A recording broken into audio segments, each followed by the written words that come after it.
À un moment de leur carrière, tous les compositeurs vont pouvoir mettre en musique des sujets qui les touchent et qui leur sont proches. Ça arrive. Chez Basile, c'était beaucoup plus récurrent et beaucoup plus fréquent. Donc c'était vraiment comme ça qu'il avait choisi de mener sa carrière. I just loved the man. He was just so wonderful to work with, and I never heard anyone complain that they didn't like his music, you know.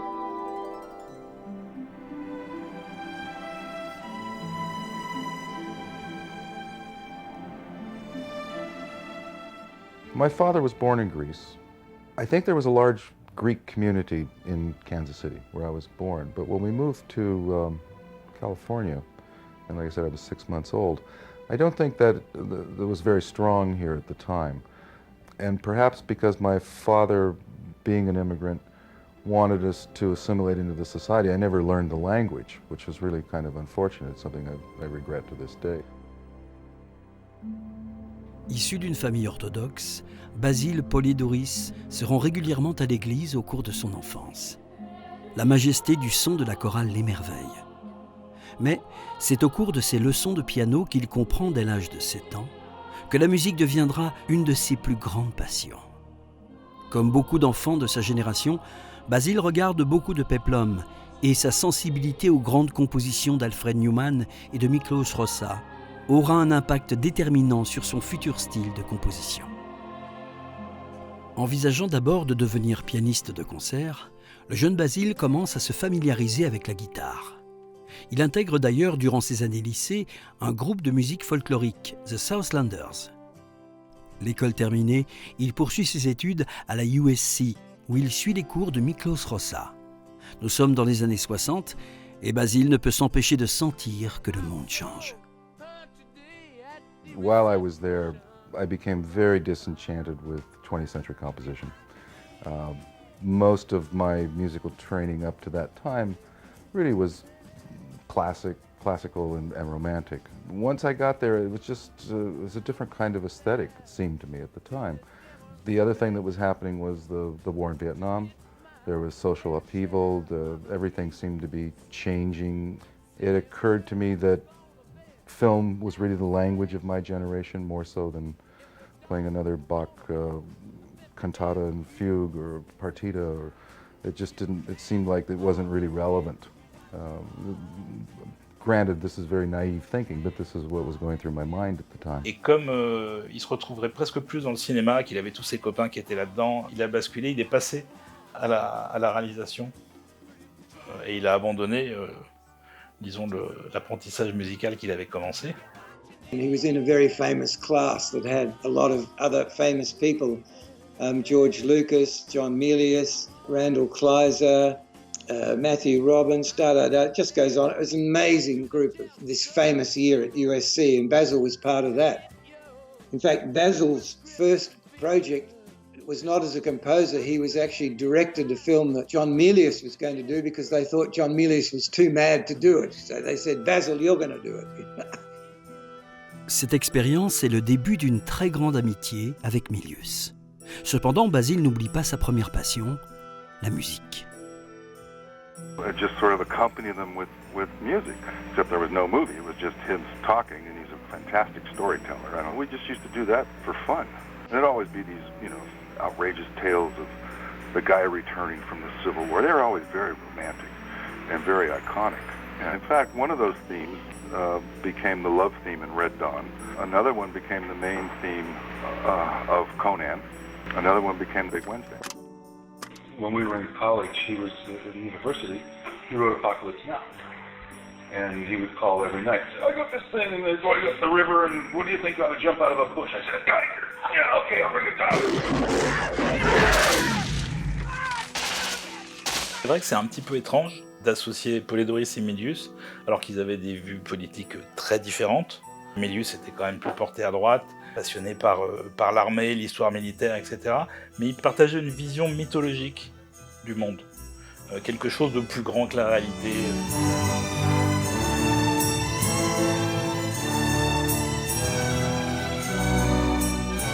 Après ses études, Basile se consacre au cinéma en tant que réalisateur et monteur pour des films institutionnels.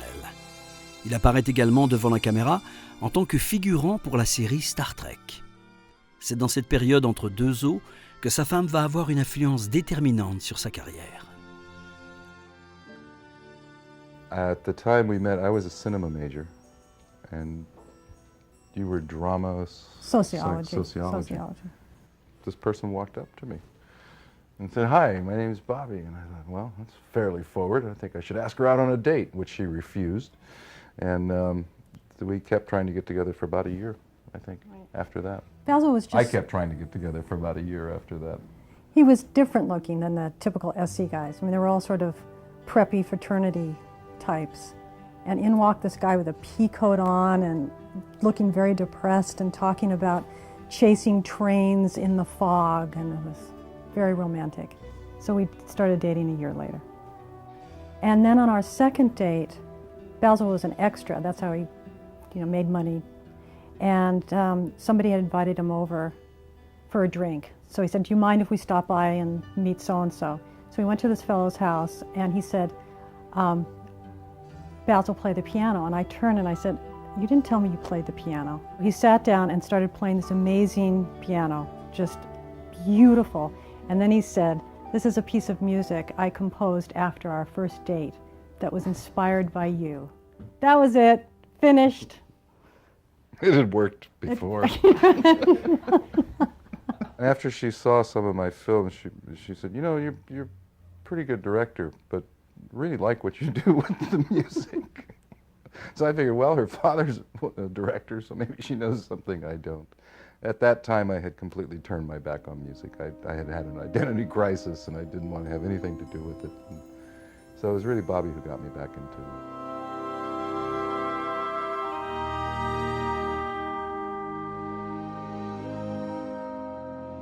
John Milius et Basil Polidori partagent un amour pour le surf. Ils ont gardé l'habitude de surfer ensemble sur l'océan Pacifique.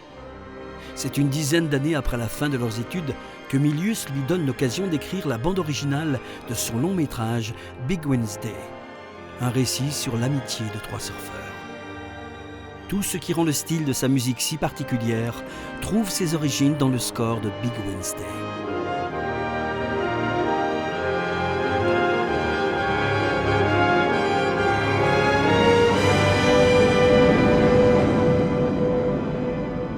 Ce qui s'est passé, c'est que Milius voulait Polidori, c'était son ami, il voulait Polidori sur les films précédents qu'il avait fait.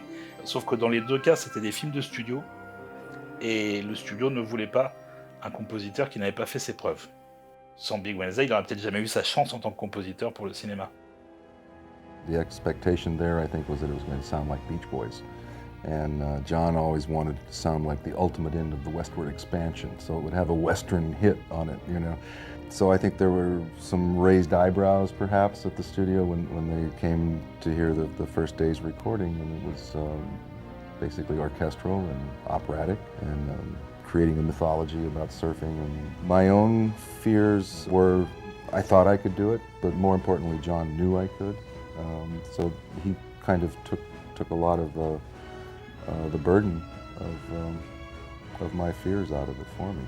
He took a serious leap of faith and pushed me all the way.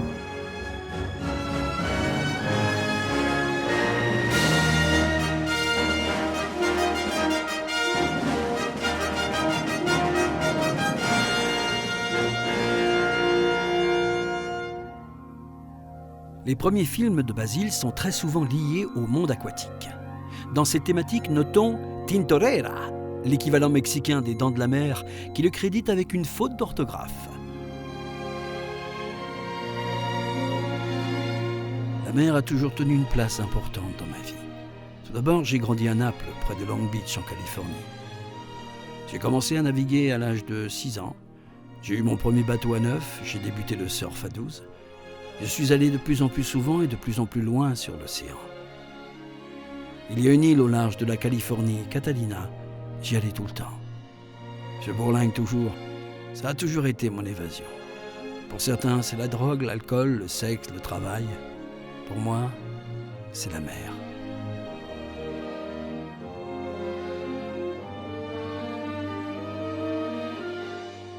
C'est avec le Lagon Bleu en 1980 que Basil retrouve un autre camarade de classe en la personne de Randall Kleiser pour un nouveau film associé à l'océan.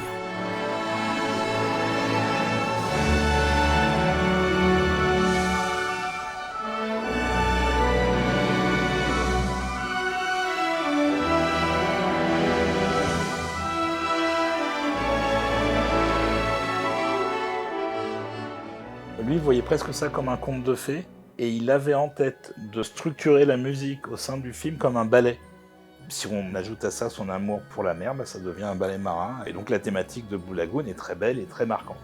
Et le film a été un succès inattendu, et du coup la musique a été assez remarquée. Il y a un album qui est sorti qui a bien marché, et même les jeunes achetaient la musique de Blue Lagoon, alors que c'est pas exactement le genre de choses qu'ils écoutaient, puisque c'est quand même une musique symphonique.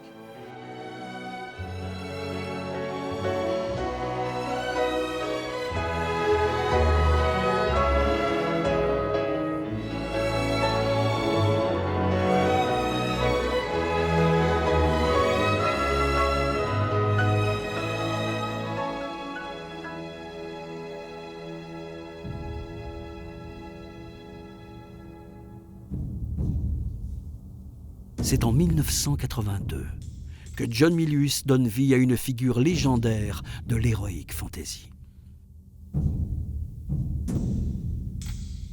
Alors, les petits-enfants, ça c'est probablement le disque de musique de film que j'ai le plus écouté dans ma vie. C'est-à-dire que le vinyle à l'intérieur, il est lisse, il n'y a plus de sillon. Il est complètement usé. Et ça, c'est le chef-d'œuvre de Basil Polidori, très clairement.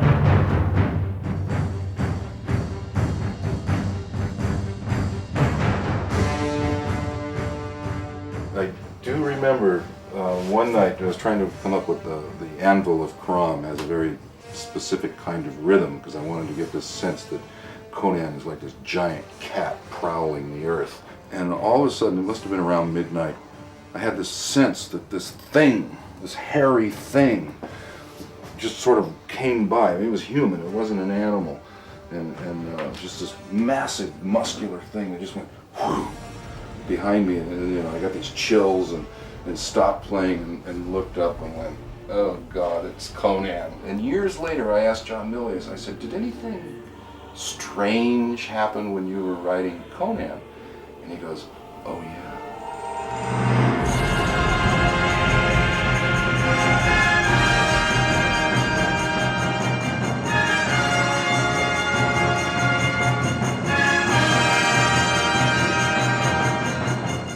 Donc évidemment, Milius a fait appel à lui une nouvelle fois, parce qu'il savait très bien que Basil avait tout ce qu'il fallait pour le projet, et il l'a fait travailler alors que le scénario était en écriture, pour déjà composer les thèmes.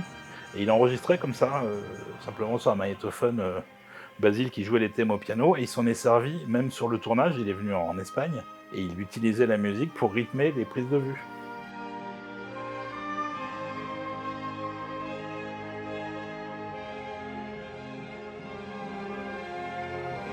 L'ambition du réalisateur est de pouvoir raconter l'histoire à la manière d'un opéra, où la musique est le narrateur principal. And it was a situation that there was no precedent for in terms of its period. Its time period is the Hyborian Age. So it was creating a sense of a place. He wanted it to sound like the whole film was a ritual that had been waiting 10,000 years to happen. La musique de Conan, elle est conçue avec la volonté de créer une mythologie qui n'existe pas initialement. Et surtout quelque chose qui ne soit pas du tout lié à la mythologie catholique. Pendant les sessions d'enregistrement, d'ailleurs, Milius était présent, bien sûr.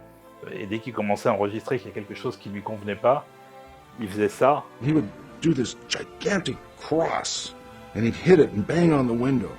And I had no idea what the hell he was talking about, I thought it was time out, I couldn't, so I went in and I said, so what's with the cross? He goes, it's too Christian. D'ailleurs, sa fille a co-composé un morceau, elle avait 8 ans. Elle l'entendait jouer un truc rythmique et elle sentait bien qu'il n'arrivait pas à trouver, à boucler la boucle et à finir le morceau. Et ça lui tournait dans la tête, et à un moment, il était en train d'essayer de le jouer, et elle est venue avec sa flûte et elle lui a joué une mélodie par-dessus.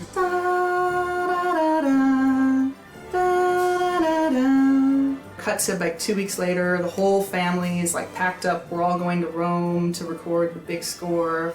And one day, my dad is like, "Come here, I have a surprise for you." And he has me stand up on the podium with him, and then he starts conducting. It's just this amazing thing, and then all of a sudden that melody comes, over the top of it, played on French horns. I recognized it, and it was just this amazing moment where, oh my gosh, you know, you really use that.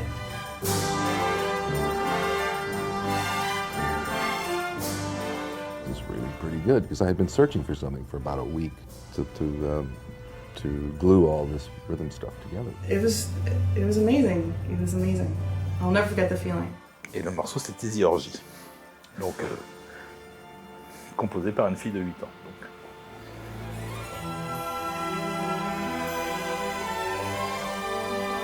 Conan, c'est quasiment à chaque scène un nouveau morceau de musique, un nouveau thème. Et tous les thèmes sont absolument fantastiques.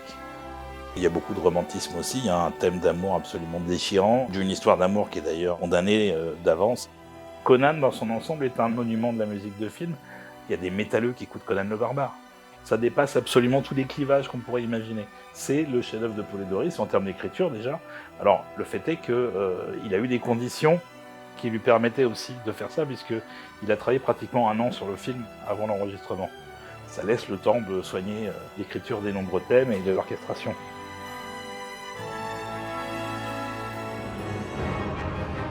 Indissociable du nom de Polidori, la musique de Conan lui permet de composer également pour un spectacle Universal, un nouveau morceau dans la continuité de son univers.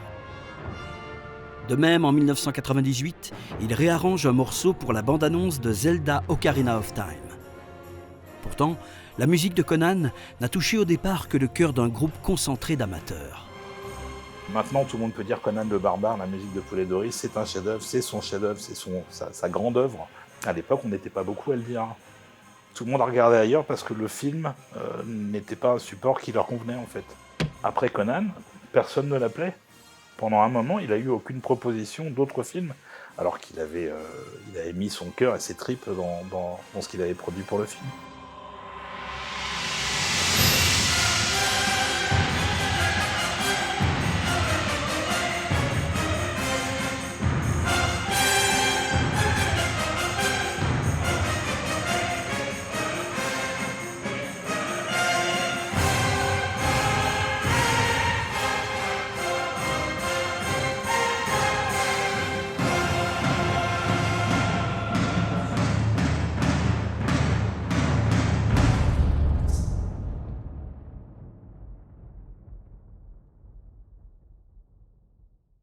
J'ai pas fini sur Conan.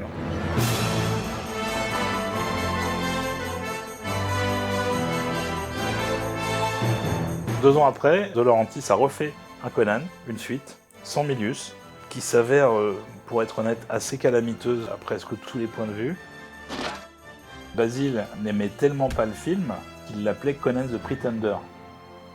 Mais, sur le moment, il a dit oui, en pensant que ce serait sympa de revisiter ce qu'il avait fait. Le fait est qu'il n'a pas eu le temps du tout, il a eu 1 semaine d'écriture avant l'enregistrement, et il a quand même réussi à faire quelques nouveaux thèmes, et dont certains sont superbes.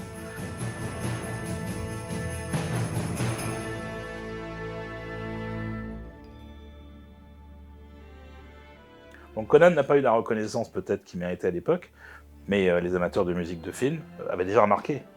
Et c'est un éditeur de musique de film qui a été contacté par Paul Verhoeven à l'époque où il travaillait sur La chair et le sang, qui lui a suggéré Conan. Donc il a écouté Conan, mais c'était pas son premier choix. I collected all kinds of music from American composers, in fact 3, which were Basil, Jerry Goldsmith and James Horner. And I basically used that as the soundtrack, as the music track of the movie.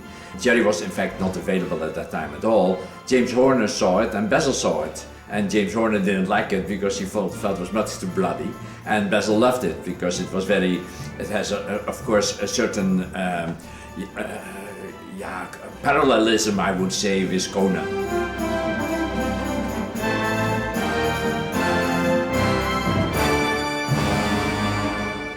Verhoeven étant quelqu'un de très très impliqué, il envoyait des tonnes et des tonnes de fax tous les jours pour Basil sur comment il devait approcher la musique. Et à chaque fois, c'était rajouté en bas de page, voilà, c'est plein d'idées, si ça t'intéresse, tu t'en sers, si tu trouves que c'est de la merde, oublie.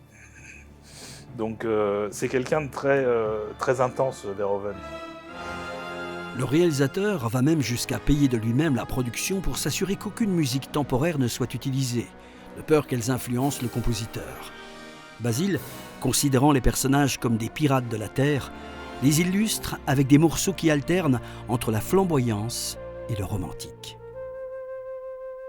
On est très traditionnel dans l'approche et c'est beaucoup plus sophistiqué que ce que Polydorus lui-même admettait, c'est-à-dire qu'il a toujours dit que pour lui, toute sa musique venait de la musique folk. Et donc il disait toujours ma musique n'est pas sophistiquée. Quand on l'écoute, on voit bien que c'est pas vrai. Il était particulièrement humble et même trop humble pour son propre bien quelque part dans un milieu de requins comme était Hollywood.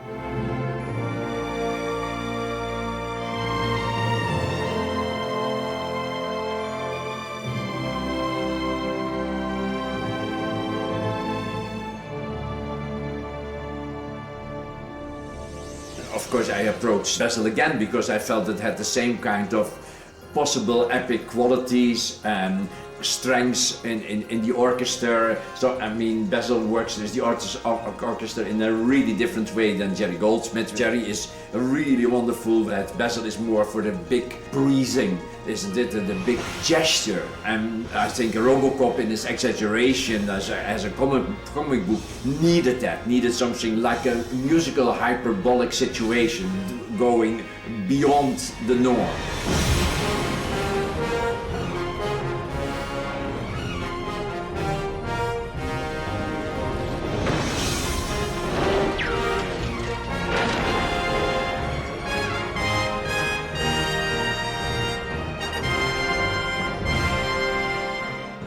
Tout ce qui est la partie émotionnelle de Robocop, tout ce qui est lié à la tragédie de Murphy, retrouvé quasi mort et reconstruit en machine avec très peu de mémoire qui a été plus ou moins effacée, Polydorus est allé chercher dans son expérience personnelle.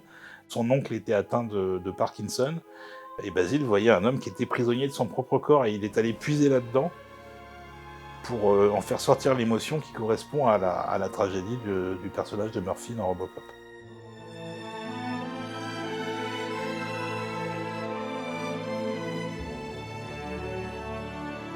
Electronic music represent the machine elements of the character, and the orchestra represented the human elements. So there's kind of a theme of his being a human being, and then there's also a theme of what it's like to be this very powerful machine.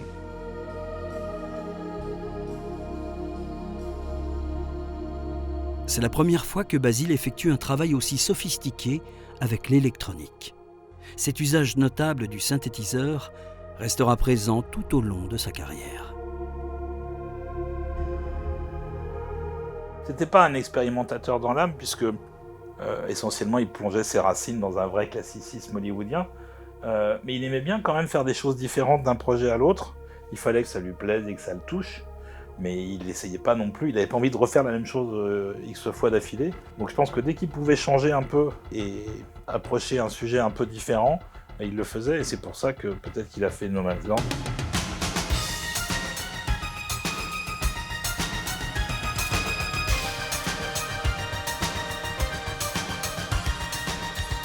Il n'y avait pas d'argent, mais justement ça lui permettait de creuser un peu, de travailler sa connaissance des synthétiseurs de l'époque, qui étaient à la fois primitifs mais qui évoluaient sans arrêt, donc il fallait vraiment se tenir au courant.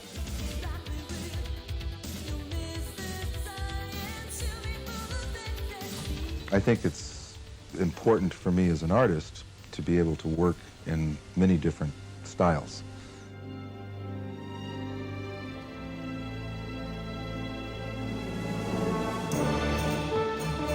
Ces épisodes électroniques n'écartent pas Basil Polydorus de son genre de prédilection. Ainsi, il retrouve sa pratique de la symphonie en même temps que son ami John Milius pour l'Adieu au roi. Sous la baguette de Basil, les séquences d'action se voient dotées d'une atmosphère festive, soutenant l'exaltation du combat.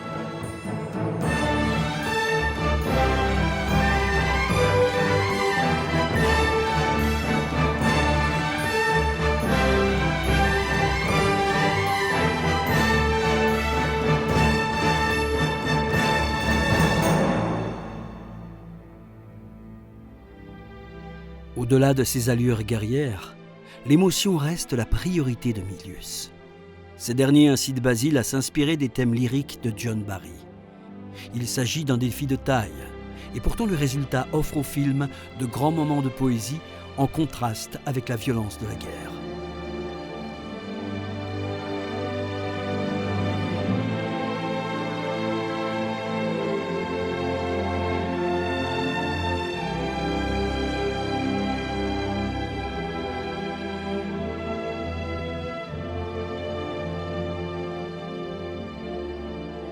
The score was terrific, and our producer, Dyson Lovell, said, gee, this is the man that's got the big sort of feel for an epic like Lonesome Dove.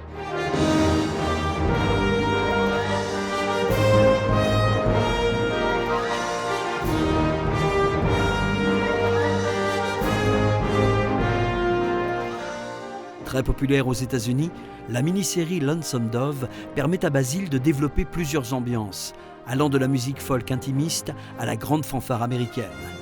L'approche thématique reste une priorité chez lui. With Basil, the theme never came easily.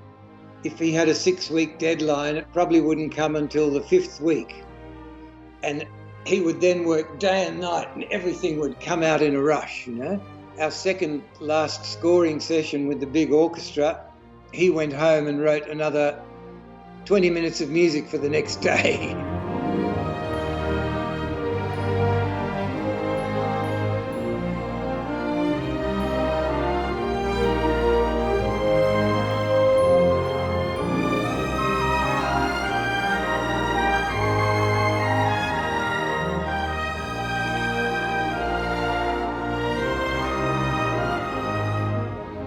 Of course, the most wonderful moment is the first time you hear it in the recording studio. You just go, wow. The music there just sends a shiver up your spine. It is so big and so wonderful and so moving.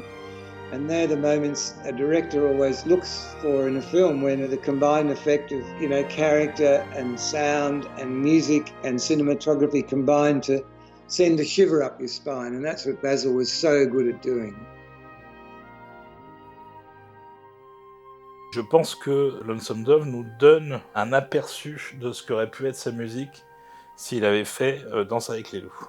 Le fait est que Kevin Costner avait repéré Paul et Doris depuis longtemps, et quand il a mis en production Danse avec les loups, il a dit « Je veux que ce soit vous qui fassiez la musique ». Basil il a dit « Oui, oui ». Sauf que, en même temps, John Milius était en pré-production du vol de l'Intruder, et Paul et Doris, la mort dans l'âme, a finalement dit à Costner « Non, je peux pas, j'ai déjà un engagement avec Milius, je le fais pas ». Le fait est que, malheureusement, il y a eu des décalages de fin de production sur les deux films, et qu'avec le recul, Basil s'est rendu compte qu'en fait, il aurait pu faire les deux. S'il avait fait Danse avec les loups, je pense que sa carrière aurait été très différente. C'était l'Oscar assuré, et d'ailleurs John Barry a eu un Oscar, et le soir de la cérémonie des Oscars, Basil était dans la salle, et après la cérémonie, le producteur de Danse avec les loups vient le voir et lui dit « Tu vois là-bas, ça aurait pu être toi ».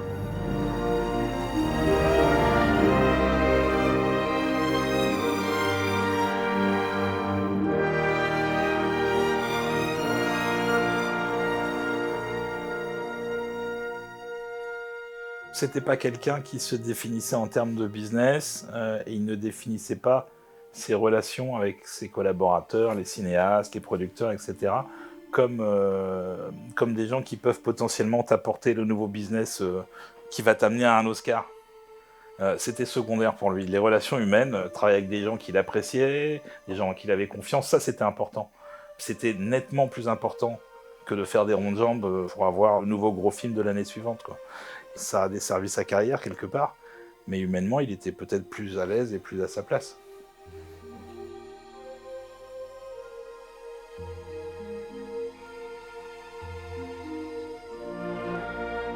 L'appel de la nature est présent dans toute la carrière de Basil Poledouris. Dans les années 90, cette passion pour les grands espaces et les animaux se manifeste à travers plusieurs films familiaux. L'une des compositions les plus iconiques de cette période reste Cro-Blanc, réalisé par son ami Randall Kleiser. Investi par la volonté de communiquer au jeune public un langage des émotions par sa fibre mélodique, le score de Cro-Blanc brille par son lyrisme et sa richesse thématique. Et ça plaisait pas à la production. Donc il a retravaillé sa copie, il a fait des trucs un petit peu plus modernes avec des rythmes un peu plus électroniques, mais visiblement ça passait toujours pas. Et le producteur du film a demandé à Hans Zimmer de faire un score complet pour Cro-Blanc, alors que Basil était en train de travailler dessus. Mais à un tel stade qu'il y a un moment où ils enregistraient en même temps, chacun de leur côté dans un studio différent, et du coup ils ont chacun composé 1 heure de musique, et on savait toujours pas ce qui allait finir dans le film. Les monteurs ont fait 2 versions complètes du film.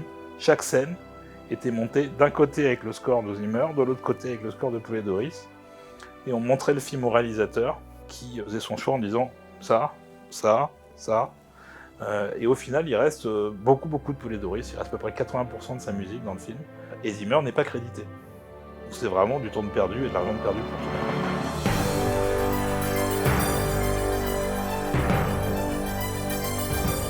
Wind, c'était un film qui lui tenait beaucoup à cœur parce que c'était un film sur l'America's Cup, qui était une course de bateau. Forcément, il y trouvait un petit peu un intérêt particulier. Et du coup, là, pour le coup, il a milité pour voir le film. I chased after the poor director forever. At least a year when I heard they were making this movie. I knew I was born to write the music for that movie. It's rare that I will do that because I tend to be very shy.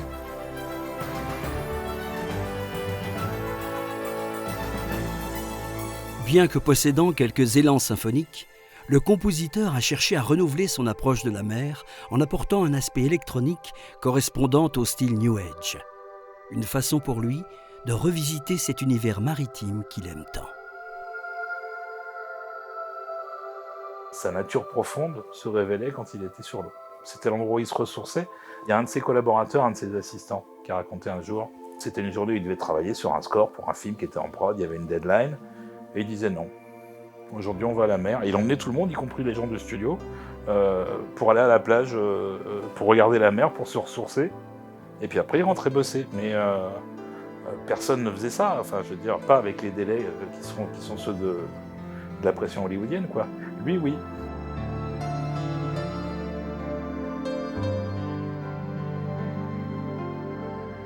Warner Brothers did not like the idea of Basil Polidorus for Free Willy. They said, oh, Basil Polidorus writes too militaristic music, because he'd done all the, like RoboCop. As a temp score, I used all the music from Wind. And then when we tested Free Willy, it was the highest test film Warner Brothers had ever had. It scored 98. And after that, Warner Brothers let us do whatever we wanted, and I got Basil, We had huge orchestras, and Basil did a beautiful score. It was such an important part of that movie.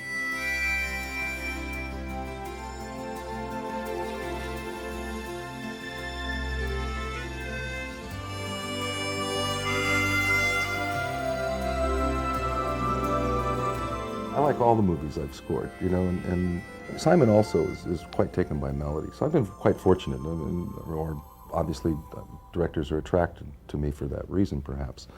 But I wasn't sure if he would go for it. So I remember the day he came over, and I just played it for him very loosely on the piano, and he had tears.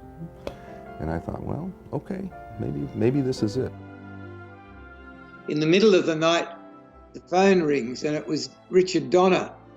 He said, Basil's just played me on the piano the theme for Free Willy. It's a waltz, kid. He said, it can't be a goddamn waltz, And I said, Dick, please, just wait until you hear it orchestrated with an orchestra. You've just heard it on the piano. Cut to a couple of months later, and the very first recording, and we took all morning to rehearse it, and just before the lunchtime, Richard Donner walked into the control room.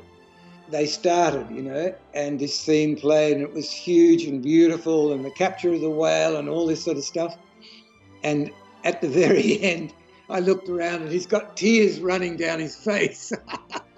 I said, you didn't like the waltz, but there it was, Dick,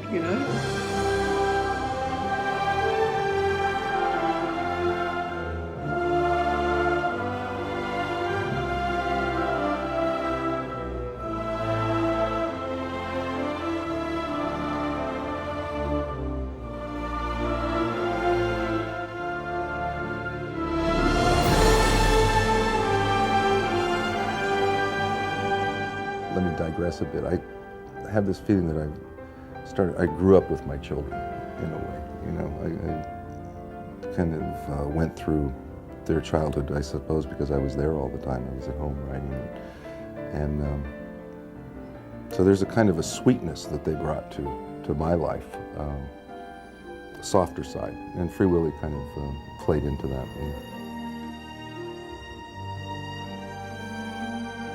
But again, it was the ocean. C'est un homme qui était très proche de sa famille, c'était super important pour lui. Toutes les sessions d'enregistrement, il y avait toujours Basil, le réalisateur, l'ingé son, c'était toujours son ingé son favori, qui s'appelle Tim Boyle, et sa femme. Et quand il y avait une prise de terminée, il regardait la cabine et il cherchait l'approbation du réalisateur, de l'ingé son, de sa femme. Et s'il avait l'approbation des trois, c'est que c'était bon.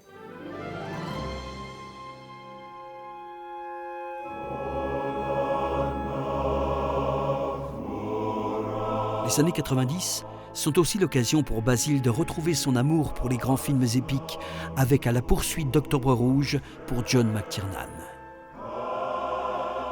McTiernan a demandé à Basil d'utiliser un chant traditionnel russe comme hymne pour accompagner le départ du sous-marin au début du film. Et Basil s'est dit, en fait non, je vais écrire mon hymne à moi.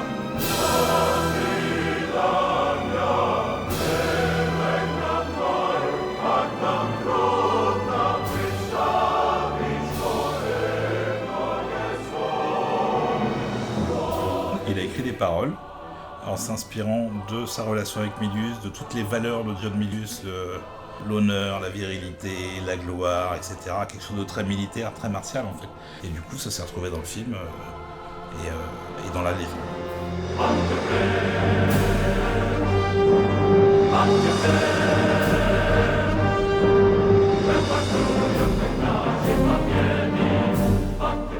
Il y a eu une réduction de budget pour la musique. Basil voulait faire tout orchestral et voulait faire une sorte de pont entre la musique russe et la musique américaine traditionnelle au fur et à mesure que le sous-marin se dirige vers les États-Unis.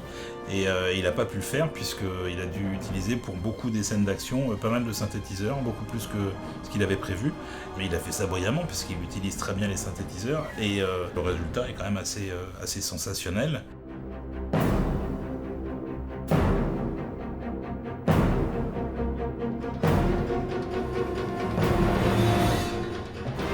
Une fois de plus, ce sont les musiques d'action que les studios remarquent chez Basil Poledouris.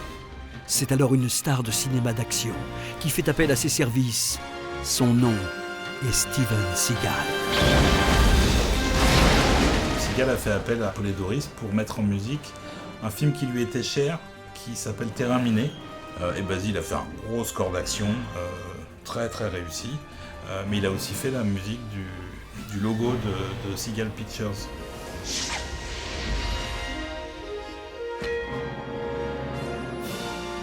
Il a retravaillé ensuite avec Poledouris avec la suite de Piège en haute mer qui s'appelait Piège à grande vitesse pour un score d'action qui est également sensationnel parce que l'action chez Poledouris c'est quelque chose dans lequel il mettait tout son cœur alors que c'était pas quelqu'un de guerrier à la base, c'était un pacifiste mais quand il écrivait un score d'action c'était extrêmement riche, extrêmement complexe et très très rythmique, très puissant tout le temps.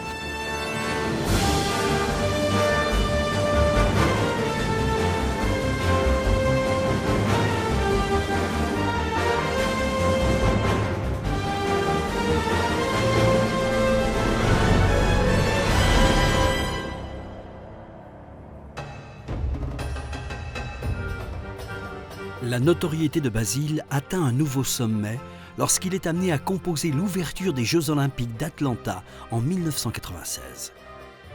Cette pièce est pour lui l'occasion de puiser dans ses racines grecques et de rendre ainsi hommage à son père.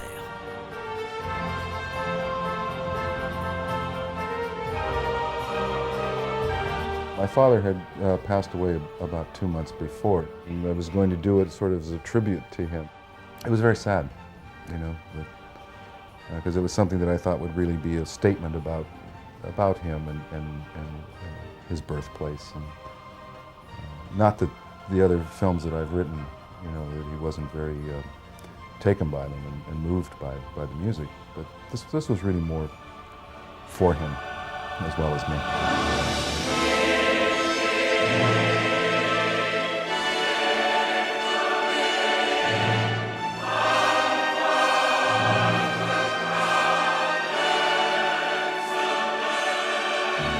Il y avait quelque chose comme 300 choristes. Pour faire s'envoler la mélodie de Basile, ça pourrait presque être une extension d'une scène couplée de Conan le Barbare.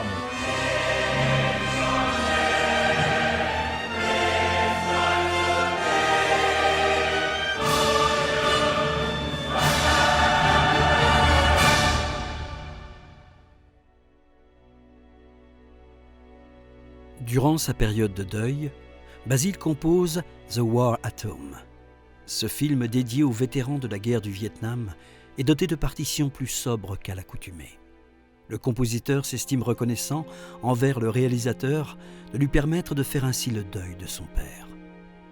Cette période confirme également ses différends avec Hollywood, notamment sur Breakdown, pour lequel il compose 3 bandes originales complètes, totalement différentes, dont peu d'éléments sont finalement conservés par la production. C'est comme ça qu'a commencé, quelque part, son rejet de ce qu'Hollywood était en train de devenir à l'époque.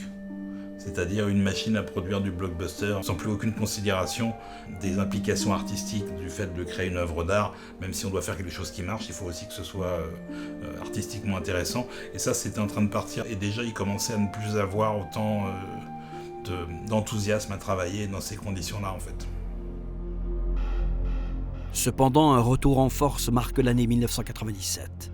Le fruit de la 3e collaboration avec Paul Verhoeven génère un nouveau grand classique de l'action.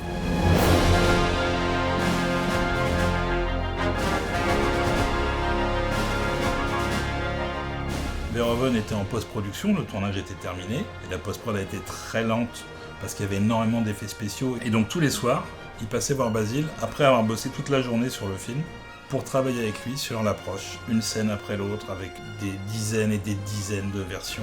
Et Basile disait que c'était un des scores les plus difficiles de sa carrière, parce qu'il a littéralement travaillé pendant presque 1 an dessus. Le fait est que le résultat est là, et que c'est un des scores les plus importants de Basile Poulet-Doris. C'est un énorme score martial, guerrier, mais riche il y a littéralement des dizaines de thèmes, des dizaines de motifs d'action. C'est un pur joyau, en fait.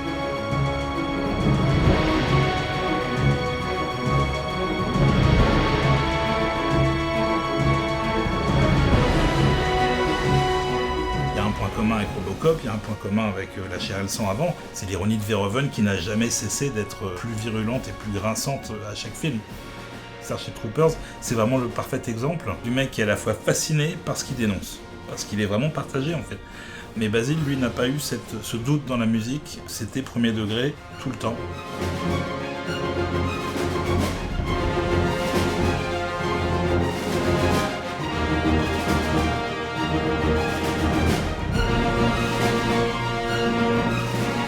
Je crois qu'il n'a jamais enregistré avec autant de musiciens que pour Starship Troopers, puisque l'orchestre faisait en moyenne pour chaque morceau 120 musiciens.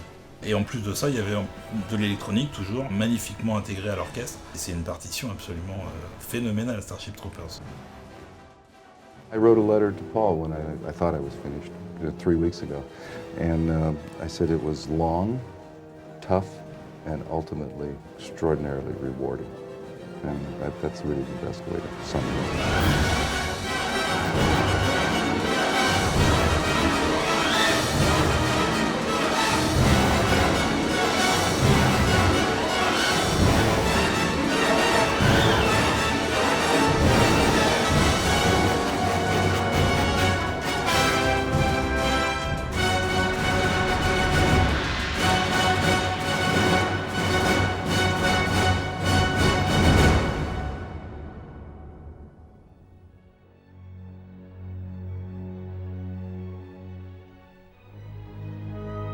Après Starship Troopers, Basile Poulet-Doris préfère se détourner des productions centrées sur l'action pour privilégier le drame.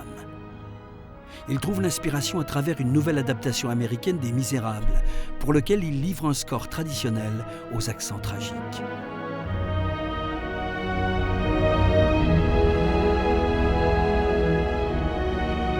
Il s'est retrouvé à bosser sur Les Misérables en remplacement de Gabriel Yared. Yared n'avait peut-être pas assez d'instructions claires sur ce qu'il devait faire, sur ce qui était attendu.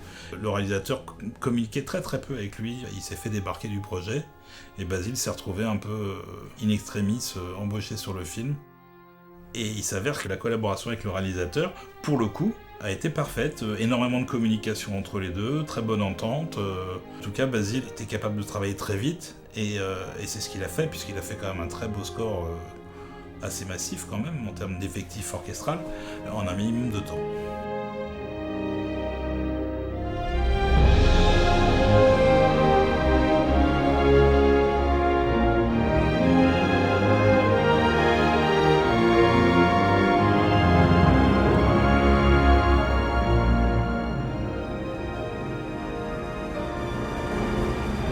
Après l'échec de la première tentative de collaboration sur Danse avec les loups, Basil Polidoris et Kevin Costner trouvent enfin l'occasion de travailler ensemble sur la production d'un film de Sam Raimi pour l'amour du jeu.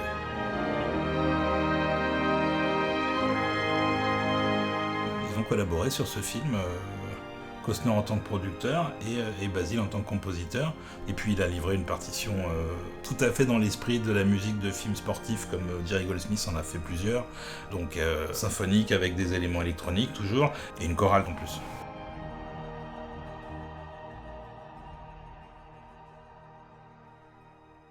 Mais les années 2000 se révèlent moins prolifiques. Dans les années 2000, il a commencé à moins travailler. Ne serait-ce que parce que déjà il commençait à avoir des problèmes de santé, et puis, comme je disais précédemment, il n'était plus en phase avec ce qu'Hollywood était devenu. Certains des réalisateurs à qui il travaillait n'avaient plus le vent en poupe, Milius ne faisait plus de films, Verhoeven avait quitté Hollywood, donc il était peut-être moins motivé. Il représentait une sorte de restant de la vieille école, du compositeur qui a besoin d'un grand orchestre, qui a besoin d'une approche symphonique, et on n'était plus tellement là-dedans déjà. Je pense qu'il n'avait plus vraiment envie de ces conditions de travail-là et de ce que c'était en train de devenir. Dans cette même période, affaibli par un cancer, il se retire sur l'île de Vashon durant plusieurs années. Approchant la soixantaine, il multiplie ses traversées en mer en voilier et cesse pratiquement toute activité pour le cinéma, continuant seulement à composer pour lui-même dans son studio.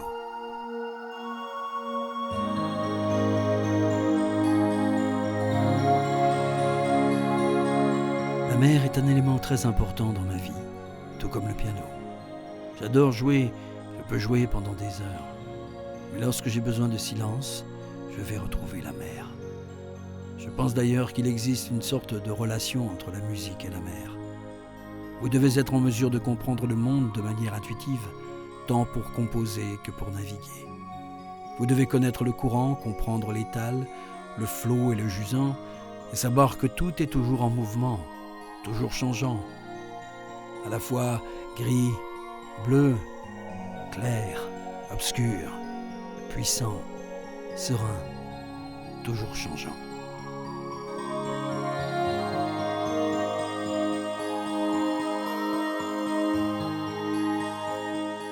Basil would get really excited was when we were out sailing and there was a good wind and the rail of his yacht would tip right over and the water would be coming over and he'd be yelling like a little child, "Whoa!" You know?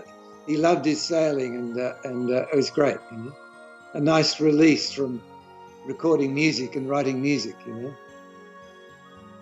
Contraint de subir plusieurs opérations et alors qu'il se trouve encore dans son lit d'hôpital, la ville d'Úbeda, en Espagne, l'invite pour un événement unique.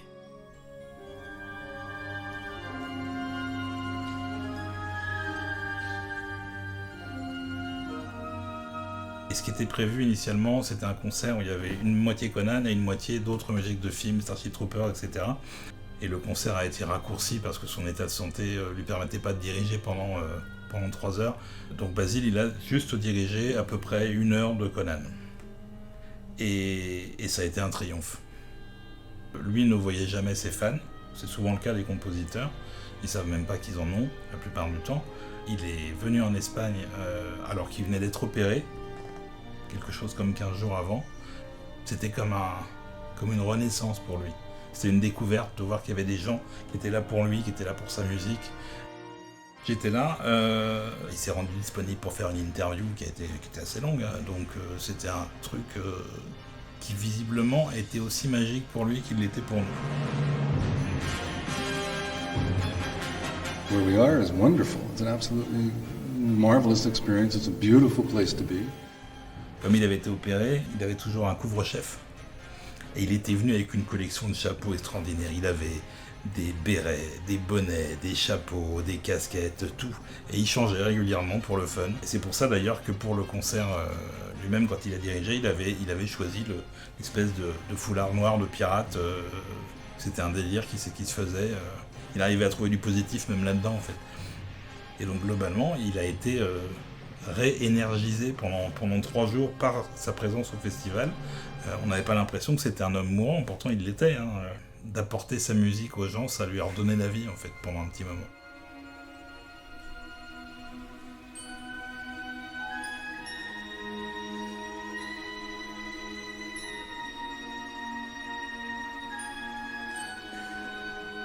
Le festival se terminait traditionnellement par une soirée, donc on était tous là. C'était vraiment un petit festival, il n'y avait pas beaucoup de gens en fait. Et donc moi j'en profitais pour discuter avec Basile. Et à un moment on parle de sa maladie, de son opération, etc. Et puis là il me dit j'étais dans mon lit d'hôpital et je vais venir en Espagne pour faire un concert. J'avais jamais fait de concert de ma musique avant. Et là je pouvais rester dans mon lit d'hôpital aussi longtemps que je voulais pour y mourir. Mais en fait j'ai décidé d'en sortir et de venir en Espagne à la place. Et ça résume bien Polydorus en fait. Quelqu'un qui était toujours dans la vie, jusqu'au dernier moment en fait. Voir des gens, parler avec des gens, faire de la musique pour les gens, c'était pour ça qu'il était là et c'est ce qu'il a fait jusqu'au bout.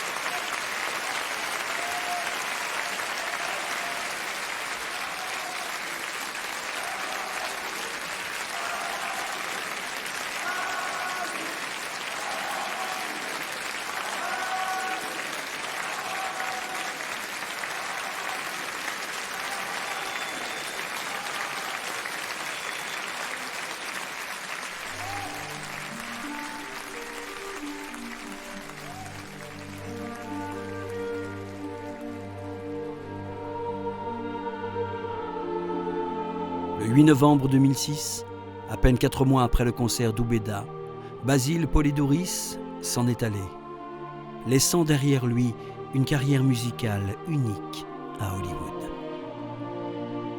C'est quelqu'un qui a eu une carrière très concentrée, mais qui a été très intense, très variée finalement, dans le style des films, dans l'approche, dans les besoins de chaque film, entre l'orchestre, entre le synthétiseur. C'est quelques opportunités ratées, c'est beaucoup de films pas forcément mémorables.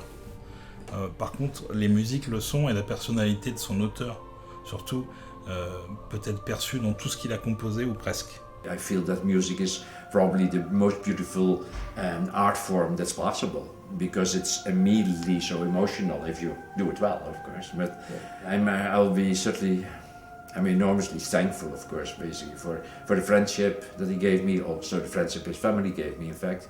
The help, the support that he gave me, a foreigner coming to the United States without knowing anything and being, let's say, accepted in his family. It's a sorrowful situation, that he passed away and he was only 61, he could have worked like Jerry another 20 years. Basil worked himself too hard, and he's survived on coffee and cigarettes. He's very undisciplined, a wonderful human being. Wonderfully understanding human being. But he agonized over every single note of music that he wrote.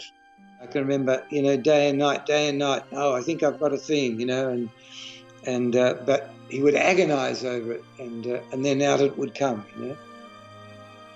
My father was not always the most accepting person of his own talents and what it was bringing to him. He was almost too humble for his own good. He never forced anything. It was never phony. He was a very genuine man, and his art reflected that. And I think that he didn't understand why people liked the music so much. He never did. He really didn't. And I think only at the very, very end of his life, you know, when he went to Uba de Spain and realized, you know, the adoration that what it really was, and he finally accepted it. If there was one memory I'd like to share with you today, it would be the sound of Basil playing his piano. Often I would wake up in the middle of the night, well after midnight, and I'd hear the sound of a new melody, a melody that would one day become the theme to Conan the Barbarian or Free Willy or Lonesome Dove. Nothing will ever touch me as deeply as the sound of Basil playing his piano in the middle of the night.